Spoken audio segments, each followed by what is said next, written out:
Hello there, my name is PoisonX9 and I welcome you to the humble start of my new Let's Play. And because you've already seen the title and the thumbnail of this video, you already know what game we're playing. It's Pokemon Emerald. I wanted to make this introductory video to establish the ground rules so that whether you're watching my Nuzlocke or you want to do your own, then you can have a better foundation and understanding of what to do. Now, for the longest time, I've wanted to do a Let's Play on Pokemon Emerald. I get that some people didn't like Generation 3, but to me, it was a breath of fresh air. And I love the environments, from the volcanoes, to the deserts, to the city in the treetops, to the introduction of the rain, and even the overabundance of water. I know people hate that, but I didn't mind it. I like going and diving and finding Pokemon in the bottom of the sea. And I love the colors, I love the new Pokemon, and I even love the legendaries. Rayquaza's awesome, Groudon was my boy, and I guess that whalefish is kind of cool. Although I've only played Pokemon Emerald once or twice, I've played Ruby and Omega Ruby enough times to be familiar with the game. So when I first tried to do a Let's Play of Pokemon Emerald for the channel, I felt like it wasn't challenging enough. And I even made it my first Nuzlocke in order to increase the challenge, but nothing was going for me. I just felt like I was getting disengaged and not really challenging. So I started looking around to see how to make the game more challenging when I found what's known as Pokemon Emerald Kaizo, a fan hack that drastically increases the challenge of the vanilla gameplay. So with this in mind, I was like, okay, let me do a Nuzlocke. So let's go over a couple of the features of this Emerald Kaizo version of the game. Essentially, Kaizo is hard mode for Pokemon. It has a higher level of difficulty, that it's a progressive difficulty. So as you go through the game, it gets harder because the enemies get harder. And it's not just the level caps are higher, but the move sets are also updated. And from what I understand from reading online, the strategies that the enemies use are more competitive. There's also the no healing during the battle, so you cannot use potions and you cannot use revives. The only thing that you can depend on are held items. So that should be an interesting way to play the game, because I've always used potions. And then apparently it has an updated post game with events for the legendaries, because this game allows you to collect every single Pokemon. Everything's here. You don't have to worry about trading, because obviously it's a hack. I'm not exactly sure how trade evolutions work. Maybe there's a different way. Maybe it's based on level, maybe it's a stone. I have no idea. We'll have to go through it. But there's also additional grass areas in cities and towns for you to capture Pokemon if you're doing a Nuzlocke. Which, speaking of, so from what I've read online, a Nuzlocke is not recommended for your first run of this game. It's supposed to be very punishing. Like, some people compare it to the Dark Souls of Pokemon. But to be fair, I think that part of the fun is not knowing what's ahead of you and seeing what the game throws at you. So initially I was just gonna do a regular Let's Play, but now I'm doing a Nuzlocke, because why not? Now, for those of you who are not familiar with the term Nuzlocke, it's essentially a set of rules or guidelines that you can follow through your Pokemon game in order to make it more challenging without making any changes to the game itself. There's no hacking here. The rules are self-imposed to restrict your options in the game in order to make your gameplay and decision making more challenging. So this is all based on whether you are following them or not. And I want to emphasize the self-imposed, because whether you follow these rules or not are up to you. Why? Because it's your game and you said which rules to apply. Different people will have different rules for Nuzlocke.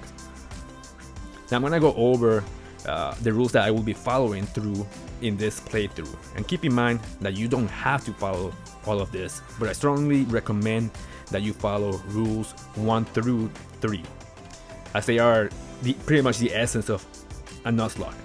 And in my opinion, if you're not doing these 3 rules as a minimum, then you really aren't doing a Nuzlocke. So, the first rule. You can only catch the first new Pokemon that you see in an area. Now, I want to spend a little bit more time going over this particular rule, just simply because I think it's the most important one. So you can only catch the first new Pokemon you run into an area, meaning that the moment you enter a new route and you see the route or town number pop up on your screen, introducing that you're in a different area, you get 1 chance to capture the first new encounter. And I emphasize new because of the species clause, which I'll cover in a moment. But once you have captured the 1 per area, you can no longer capture anything else there. Also, if it faints, runs away, or you misclick and you hit the run by accident, guess what? You just lost the encounter of that route.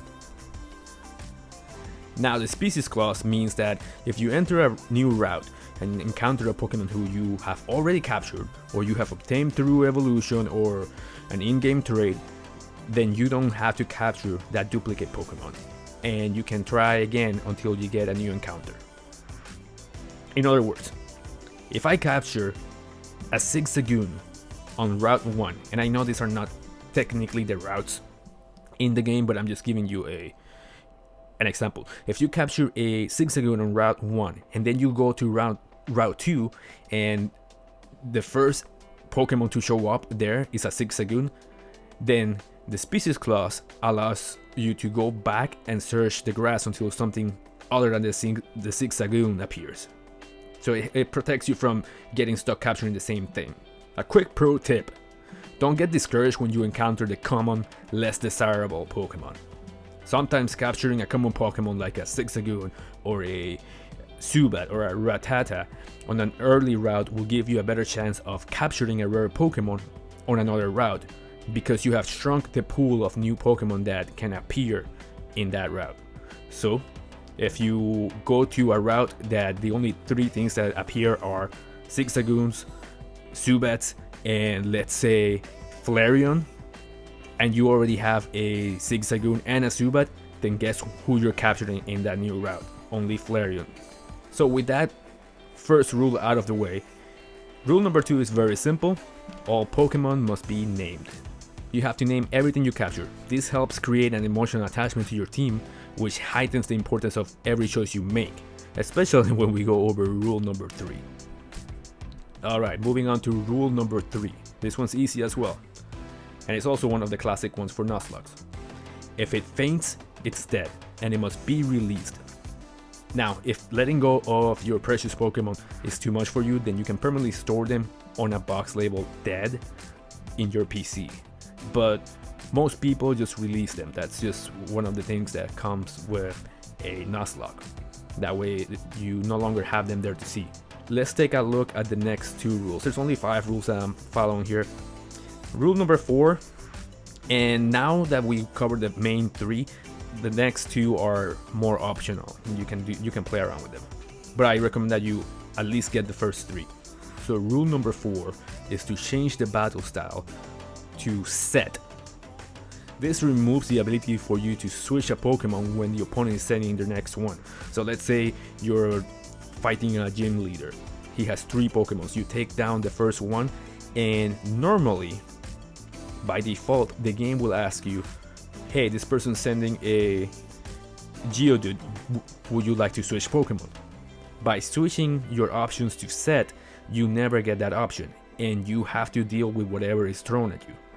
I think this is more fair to the AI, because otherwise you always have an advantage. So rule number 5. Rule number 5 addresses what happens if your entire team gets wiped out and you wake up in a Pokemon Center.